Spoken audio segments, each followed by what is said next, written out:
All right, so are you ready to like really dive deep into some pretty serious philosophical stuff?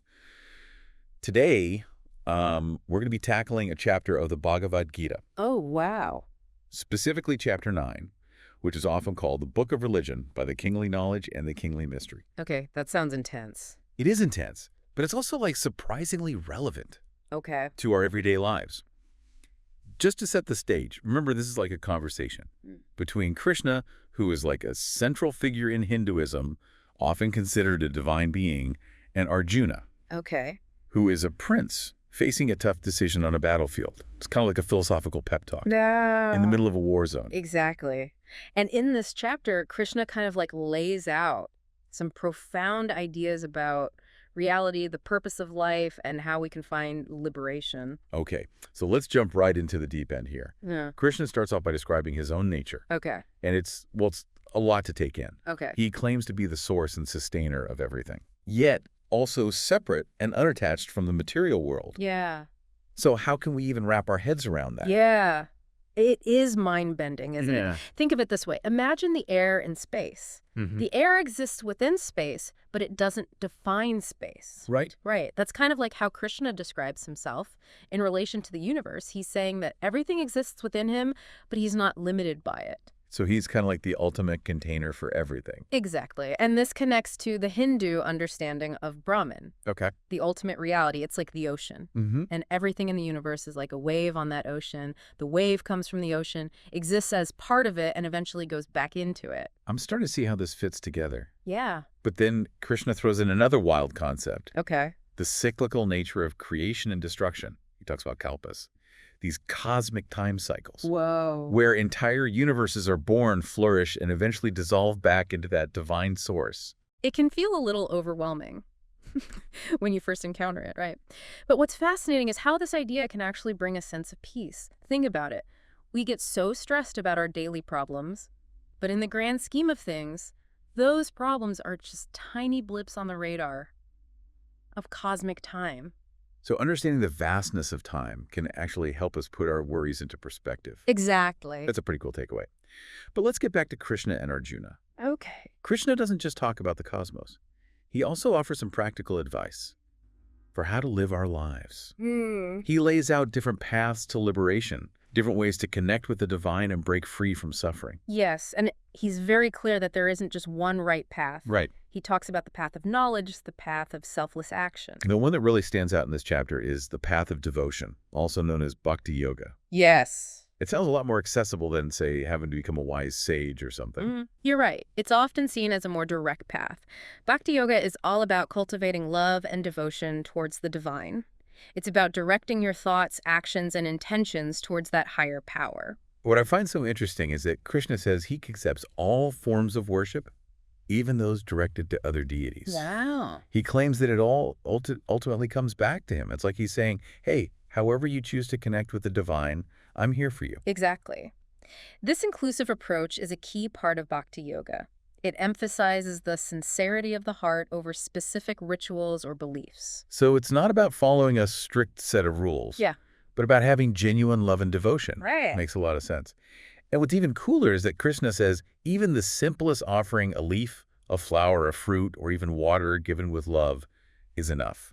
You don't need elaborate ceremonies or grand gestures. That's one of the most beautiful things about Bhakti Yoga. It's accessible to everyone, regardless of their background or circumstances. It's about cultivating that inner connection with the divine, and that can happen anywhere, anytime. This is really resonating with me. Yeah. It's making me think about how often I get caught up in the external stuff, the rituals, the rules, and forget about the simple act of offering my heart. It's a common struggle. But the Bhagavad Gita reminds us that true devotion is about that inner transformation, Right. that shift in perspective, and that can be incredibly powerful. So how does this idea of devotion actually help us achieve liberation? Yeah. What does that even mean in a practical sense? Well, to understand that, we need to talk about the concept of karma band, Great. the chains of action and consequence that bind us to the cycle of rebirth. Krishna explains that by dedicating our actions and intentions to the divine, we can break free from these chains. So it's not about renouncing action altogether, but about transforming the motivation. behind our action. Exactly. It's like shifting from what's in it for me Yeah. to how can I serve something greater than myself? That's a profound shift, but how do we actually make that happen? That's where the practice of bhakti yoga comes in. By cultivating love and devotion towards the divine, our actions naturally become more selfless. Okay, I started to see how all of this fits together. Yeah. So by offering our actions to the divine, we purify our intentions and gradually loosen those karmic chains. It's like we're shifting our energy from ego-driven desires to a selfless desire to serve something bigger than ourselves. Exactly. And in doing so, we find true liberation, not just in some future lifetime, but right here, right now. This idea of liberation in the here and now is really intriguing. Yeah. It makes me think about all the times I've put off happiness or fulfillment. Right. Thinking, oh, I'll be happy when I achieve this, or I'll feel fulfilled when I get that. It's so easy to fall into that trap, isn't it? But Krishna's reminding us that liberation isn't some distant goal. It's a state of being that we can access right now by aligning ourselves with the divine. And one of the things that struck me about this chapter is how Krishna describes his own all-encompassing nature. Mm-hmm. Remember that passage where he says he's the father, mother, ancestor, and guard of the universe? Yeah. It's such a powerful image. It really is. And what's fascinating is that he's not just talking about creating the physical universe, but also the very principles that govern it. Right. He says he's the end of learning, the treasure of worlds, the seed and seed sower. It's like he's the artist, the brush, the paint, and the canvas all rolled into one. He even claims to be the sun's heat and the heaven's rain. Ah. It's as if every force of nature, every element, is an expression of the divine. Wow. It makes you look at the world around you in a whole new light. Imagine looking at a cup of coffee and recognizing the divine spark within it. Yeah. It sounds a bit out there, but that's the kind of perspective shift Krishna is inviting us to make. So if Krishna is everything, and everything is Krishna, Right. how does that impact our understanding of other spiritual paths, Yeah. or even other religions? Does it mean they're all ultimately the same thing? So that's a great question. Yeah. And it gets to the heart of one of the most radical ideas in this chapter. Remember where Krishna says that even those who worship other gods are ultimately worshiping him, even if they don't realize it. Yes. It blew my mind when I first read that. Yeah. It suggests that there's this underlying unity to all spiritual paths, even if they seem different on the surface. Exactly. Think of it like different rivers flowing towards the same ocean. The form and path of each river might vary, but they all end up in the same place. So the form of our devotion might be different, Yeah. but the essence, the ultimate goal, remains the same. Precisely. And this raises a really important question for all of us to consider. Okay. If the ultimate reality is one, does it really matter what form our devotion takes? Wow, that's deep. Yeah. It makes you question those rigid boundaries we often put up between different religions and spiritual practices. Maybe the most important thing is the sincerity of our devotion, regardless of the specific form it takes. That's a powerful insight. Yeah. It challenges us to look beyond the superficial differences in belief systems and recognize that shared longing for connection that lies at the heart of most spiritual traditions. And that's a message that feels especially relevant in today's world, Yeah. where religious tension and conflict are so prevalent. It really is. Imagine if we could embrace this idea of unity and diversity. Maybe we could find a way to bridge those divides and cultivate more understanding and compassion between different faith communities. That would be incredible. Okay, before we get too carried away, let's come back to the text for a moment. Okay. One thing that really struck me is the emphasis on the transformative power of devotion. Right. Krishna says that even someone born from the very womb of sin can attain liberation through devotion. It's such a hopeful message, isn't it? It suggests that no one is beyond redemption, no matter what their past might hold.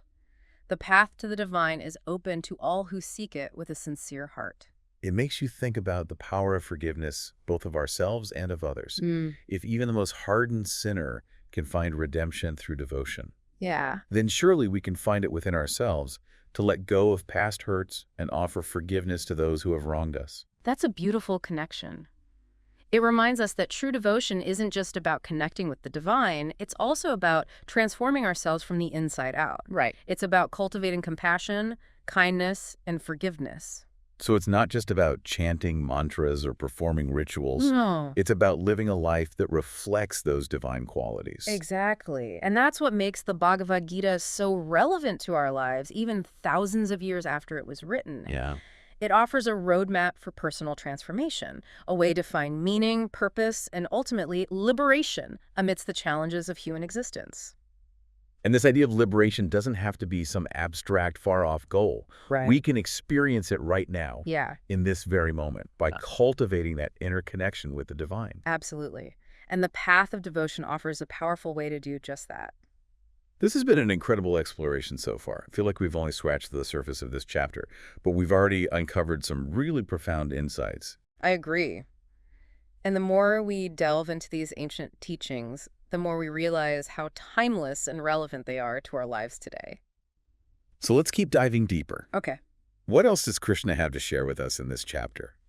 You know, one of the things that keeps coming up for me in this chapter is this whole idea of surrender. Yeah. It feels like Krishna is encouraging Arjuna, and like all of us, to surrender to something bigger than ourselves. Right. To let go of our ego's tight grip on how things should be. That's a really important point, and it's something that a lot of people struggle with. Totally. Right. The idea of surrendering can feel like giving up, like admitting defeat. Yeah, exactly. Yeah. But Krishna seems to be saying that true surrender is actually a source of strength, not weakness. It's about aligning ourselves with the divine will. Right. Trusting that there's a bigger plan unfolding, Yeah. even if we don't always understand it. Exactly. And remember how Krishna talks about freeing yourself from karma bent? Those chains of action and reaction that keep us bound to the cycle of suffering? Surrender plays a key role in that liberation process. So how does surrendering actually help us break free from those karmic chains? Well, think about it this way. When we're attached to specific outcomes, when we're constantly striving for things to go our way, Right. we create a lot of tension and resistance in our lives. Yeah. That tension feeds the cycle of karma, keeping us stuck in patterns of desire and disappointment. Okay, that makes sense. Okay. So by surrendering, we're essentially releasing that tension. Yeah. Letting go of the need to control everything. Exactly. It's about shifting our focus from what's in it for me to how can I serve something greater than myself. When we act from that place of surrender, our actions become more selfless, more aligned with the divine will. And that alignment is what ultimately leads to liberation. Precisely. It's not about becoming passive or inactive, Right. but about acting with a different motivation, a different energy. You know, this reminds me of something I've heard in other spiritual traditions as well. This idea of letting go of the ego, surrendering to a higher power. Right. It seems to be a common thread in many paths to enlightenment. Absolutely. And it's not just a philosophical concept. Right. It has practical implications for how we live our lives, how we interact with others, and how we face challenges and setbacks. So what does this all mean for us here in the 21st century? How can we apply these ancient teachings to our modern lives? That's the million-dollar question, isn't it? I think the beauty of the Bhagavad Gita, and Yeah. particularly this chapter, is that it offers a timeless wisdom Right. that transcends cultural boundaries and historical periods. It's a guidebook for navigating the human condition, Yes. regardless of what century we happen to be living in. Exactly. While the specific context of the dialogue might be ancient India, Right. the challenges Arjuna faces, Mm-hmm. doubt, fear, the burden of responsibility, Yeah. those are universal human experiences. We all struggle with those things, Right. whether we're warriors on a battlefield or everyday folks trying to make sense of our lives. Absolutely. And Krishna's teachings offer us a way to find meaning, purpose, and ultimately liberation amidst the complexities of human existence. So if we were to distill the essence of this chapter into a few key takeaways for our listeners, what would you say they are? Well, first and foremost, I think it's the reminder that we're not alone in our struggles. There's a divine presence, a source of love and wisdom that's always available to us if we choose to turn towards it. And that turning toward the divine can take many forms, right? Really. From traditional religious practices to simple acts of kindness, compassion, and service. Exactly. It's about cultivating a sense of devotion, of surrender, of aligning our will with the divine will. And in doing so, we can find freedom from the chains of ego, Yeah. attachment, and suffering. We can tap into a deeper source of joy, peace, and purpose. It's a powerful message and one that I think we all need to hear from time to time. I couldn't agree more. So as we wrap up this deep dive into the Bhagavad Gita, Okay. I want to leave our listeners with a final thought-provoking question, something to ponder as you go about your day. If Krishna is indeed the ultimate recipient of all worship, regardless of the form it takes, What does that suggest about the nature of true faith and spiritual seeking? Is it about adhering to a specific set of beliefs or rituals? Right. Or is it about something deeper, something that transcends the boundaries of religion and dogma? That's a wonderful question to contemplate. It invites us to explore the essence of our own spiritual beliefs and practices, to examine what truly motivates our search for meaning and connection. And as always, we encourage you to continue the conversation to share your own insights and reflections with us. Until next time, keep diving deep, and may your journey be filled with wisdom, wonder, and a growing sense of connection with the divine within and all around you.